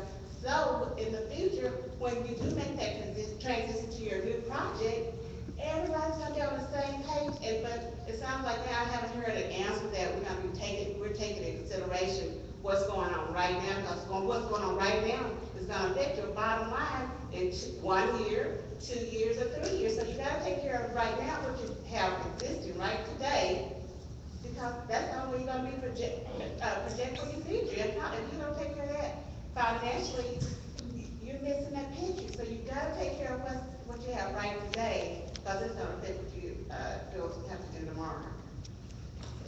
So help me remember, which JPS facility exists here that we don't have staff? There's a facility through Mansfield Cares. It's called the Linda Nix Caring Place. And so right now it's manned mainly by volunteers, as I understand it. Our church sends volunteers there as well. And so it's listed on your sheet here as one of your school-based health centers, but we're not aware that you have anyone sitting in that facility right now. And so I understand what you said earlier regarding priorities, but one of my questions to add to that. Let's address that question right now. Yes, okay? please. Diana Pritchett is our Senior VP of Community Health. Okay. And she's responsible for 20 school-based clinics. And this is in school, this is a volunteer. But she mentioned school things, right? Yes, I did. That's what it's called on your sheet. I'm so happy to have it. We do have a school-based clinic in Mansfield. It's one of our busiest school-based clinics. It is staffed with a mid-level practitioner, nurse practitioner, as all of our school-based clinics are, and 2 additional staff members, an LVN and a registration or front desk person. Yes, oh, absolutely, through JPS. Okay. So my further question with that would be, you mentioned a community needs assessment.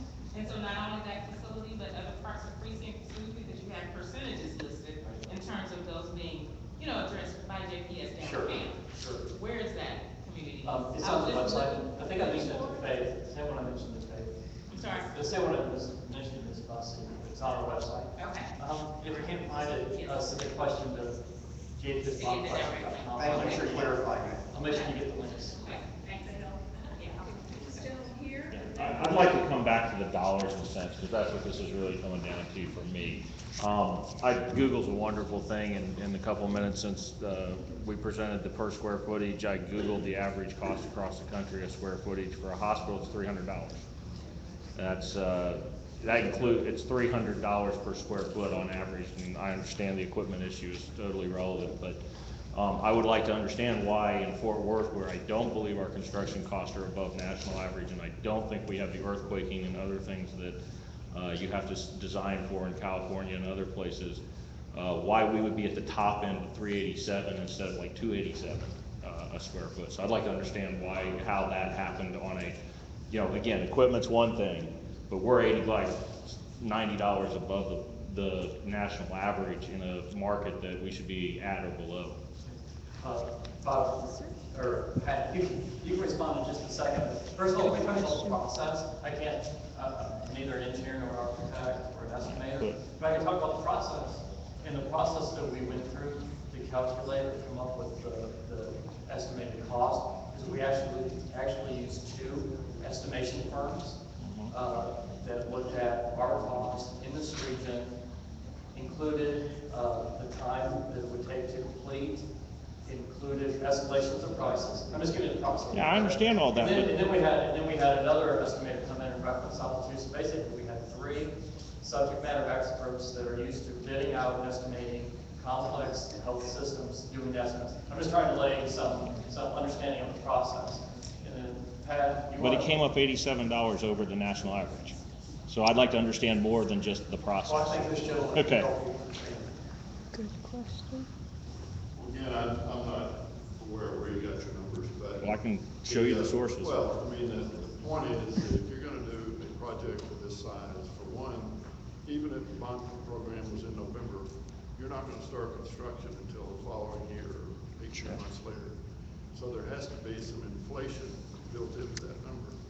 So there's about a 1.5% per quarter, which is 6% a year. Okay, that's not 33 1/3%, which is what we're talking about here.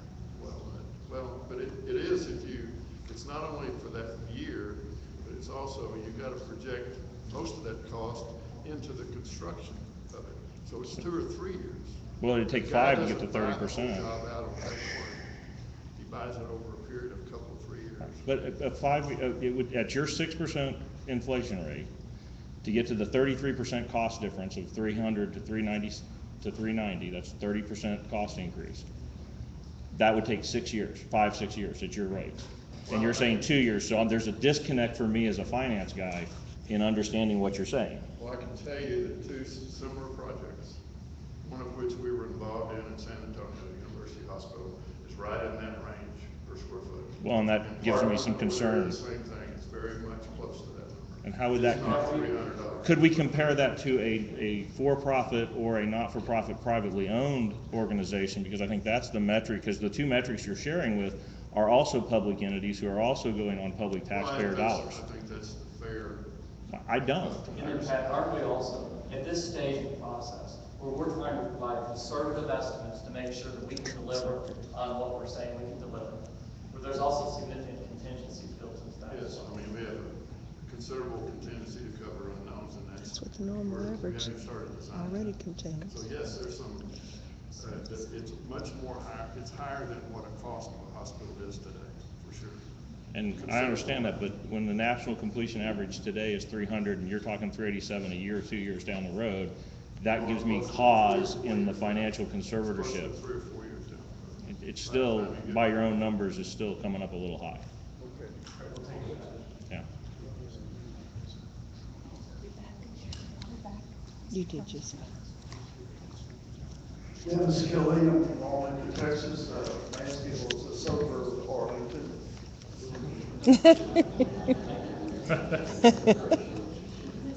Throughout the document, the 57-page document, you talk about stakeholders.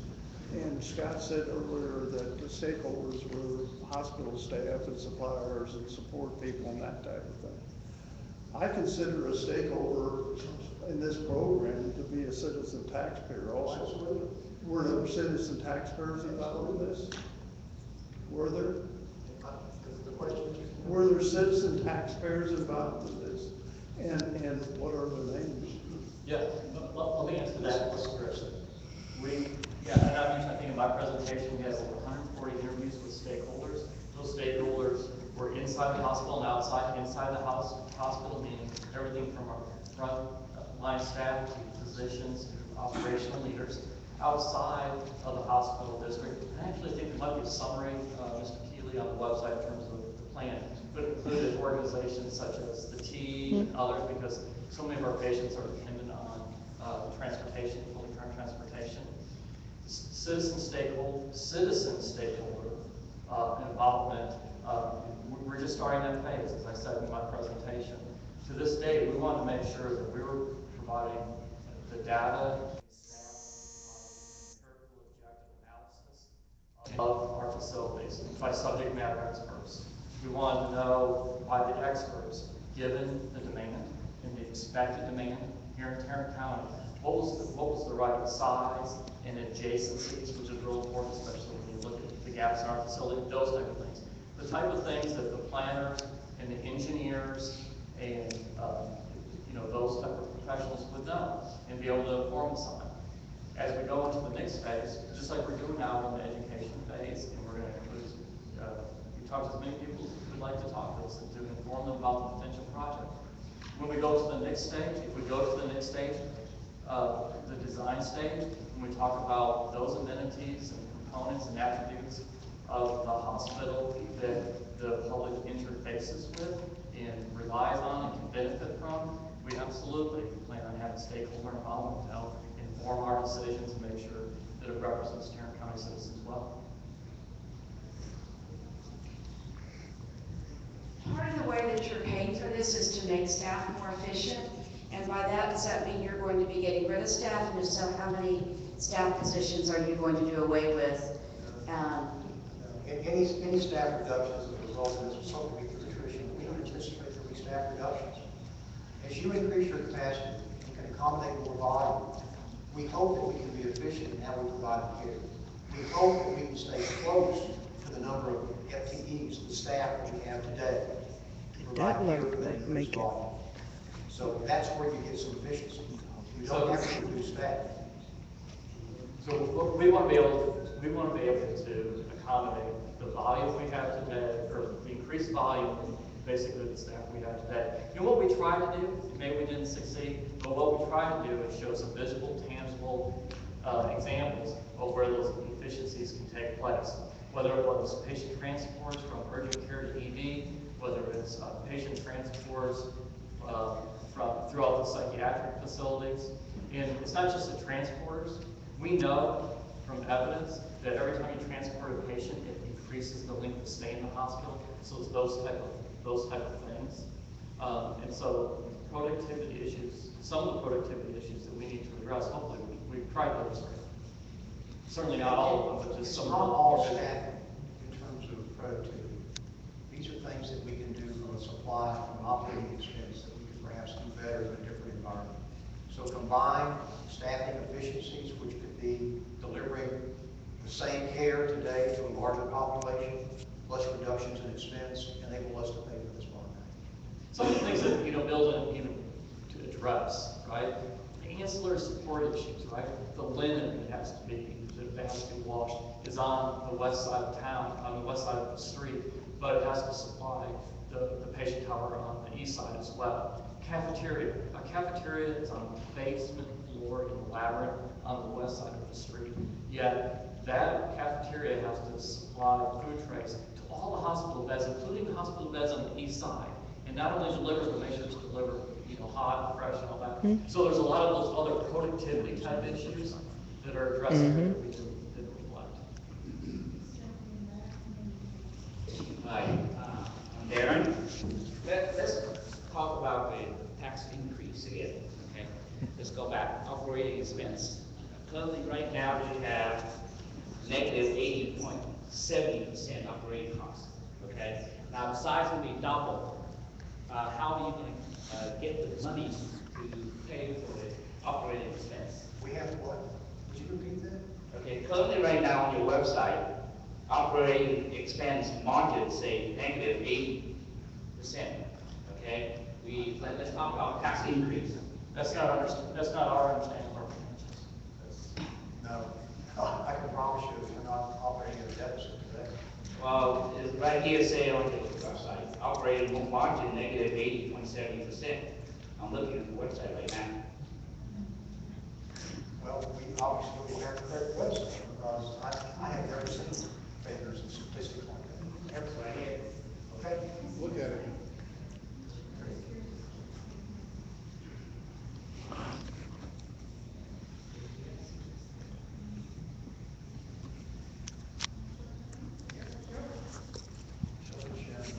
The property right now are 350,000 square foot.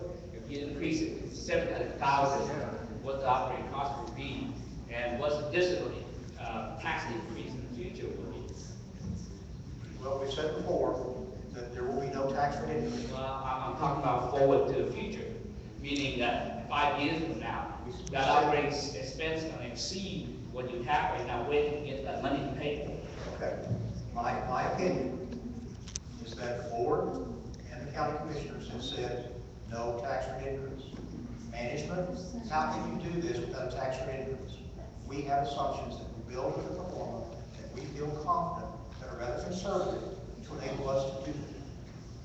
And hopefully what you'll see in the presentation, or the materials both on our website, and they felt once we provide, is that we did, through the financial advisors, have done some performance and some estimates as to the viability, feasibility of this debt.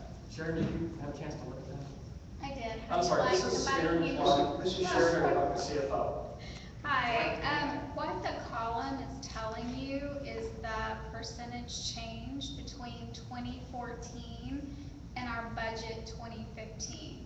So the margin did decrease by 8%, but our 2015 budget was a positive bottom line, and we have exceeded that to date. What does the 80% negative stand for? The 8% negative, oh, the 80%. So what happened is in just trying to look at the columns, the 2014 budget was an operating margin of the actual was 24.4 million. And then on the budget side for the next year, it was 4.8 million. That was our budget, showing a $20 million decrease in our operating margin.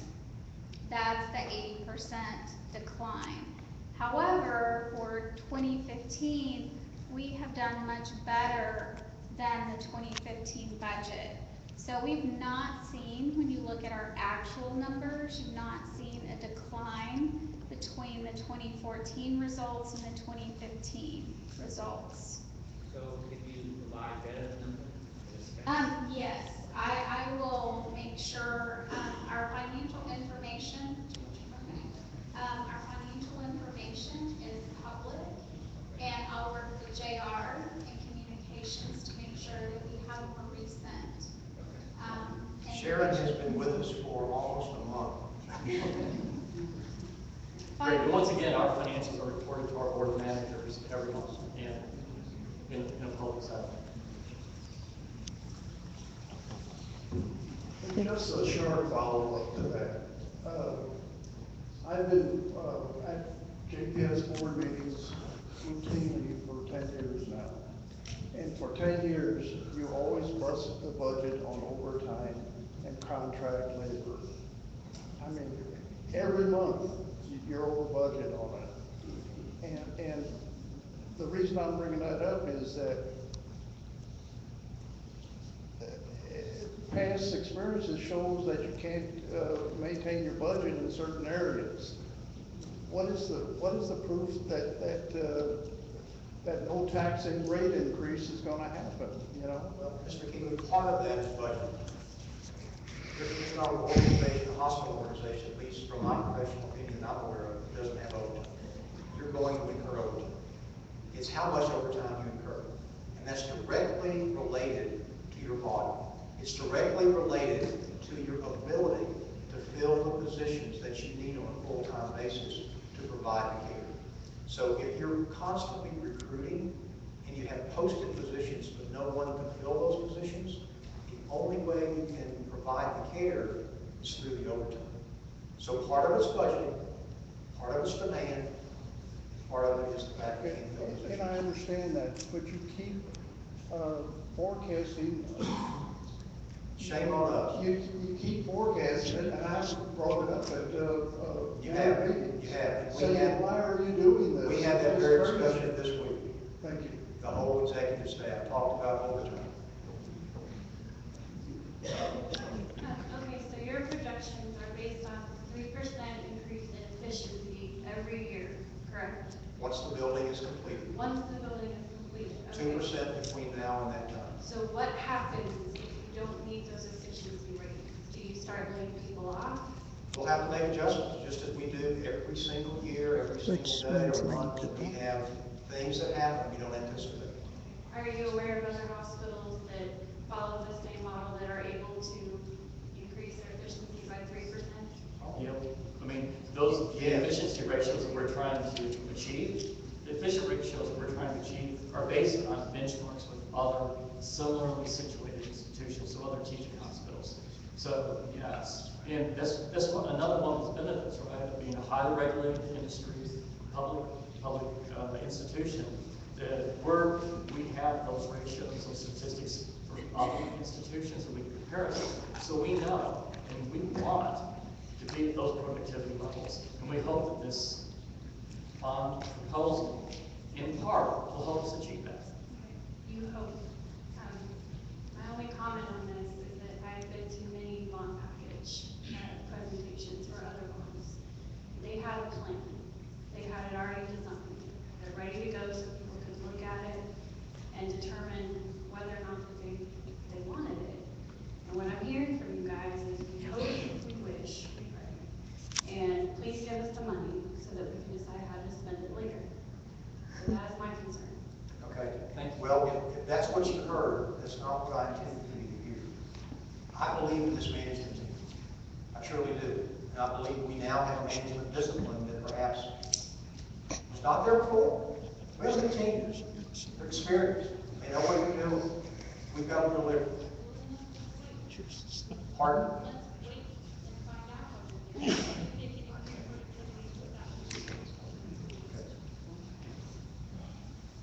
right, we are about to wrap up, so Mr. Peach, here we go.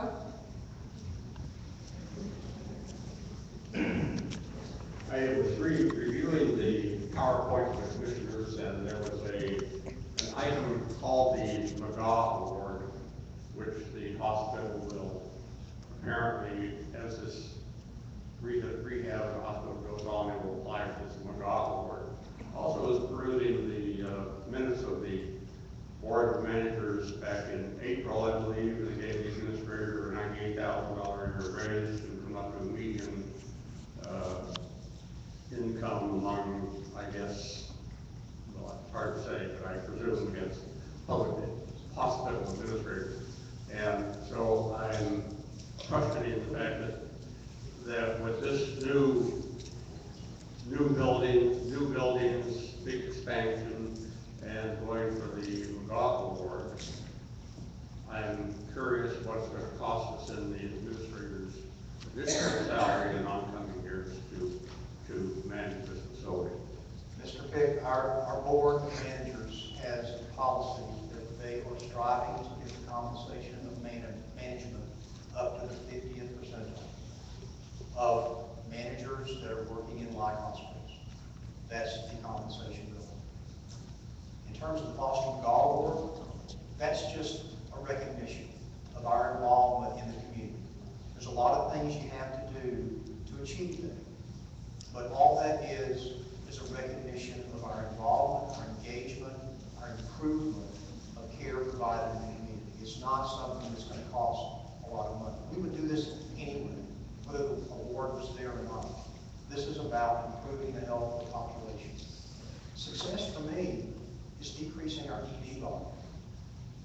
that means that these folks are getting care in the community close to where they live. That's kind of what the foster McDonald's work is as well. It's there, it's being there close to them and providing care that they need. It's just one metric that we're tracking that basically recognizes the improvements that we're providing to the community. Ladies and gentlemen, we so appreciate all of you being here this evening. We appreciate your questions and the time you invested in learning more about your public health care system. You are our partners. Some of you are happy about that and some of you are not. But the reality is you are our partners in providing care for the most needy and the most vulnerable in our community. And we appreciate your interest in this package. I want to encourage you to go to the website if you haven't already and look at the information there. If you think of a question after you leave here this evening and you want to send it to us, please send it to JPS Bond Questions at jpshealth.org. We'll be happy to answer those, and we'll include those on the frequently asked questions on the website as well. So be careful going home. Mr. Wynn, would you like to say some final words? All right. I also want to thank all of y'all again for being here tonight, and a lot of good questions were asked. It is something that we have unfulfilled needs for our energy population. It is something that our population is growing from 1.9 to about 3 million people in about 10 to 15 years. It is something that we will have to do something to fulfill the needs. But the question is, how are we going to do that? And my job is to represent your interests. My job is to represent your concern.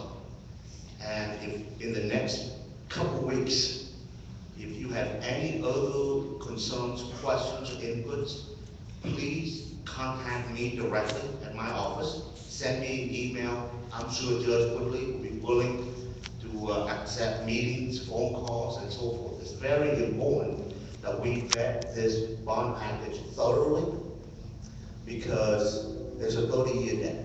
Okay, it's not 20 years, it's not 10 years, it's a 30-year debt. Am I inaccurate about that? Okay, it's a 30-year debt, okay? And whether we like it or not, whether you for it or against it, once the voter decide on it in November, okay, if the Commissioner's Court decided to call bond elections in the next few weeks, then we're all going to bear the burden and that responsibility of paying off that debt. So it's very important that you take the time to vet this correctly and properly. And if you have any questions at all, ask me, ask the judge, and any of these folks here. We want to make sure that your concerns are addressed. Okay, so once again, thank you for your participation. It is the beginning, but it's not the end. Okay, it is the end of a meeting, but it's the beginning of a new phase in the issuance of this bond package. So thank you again, and I wish all y'all a happy evening with your family.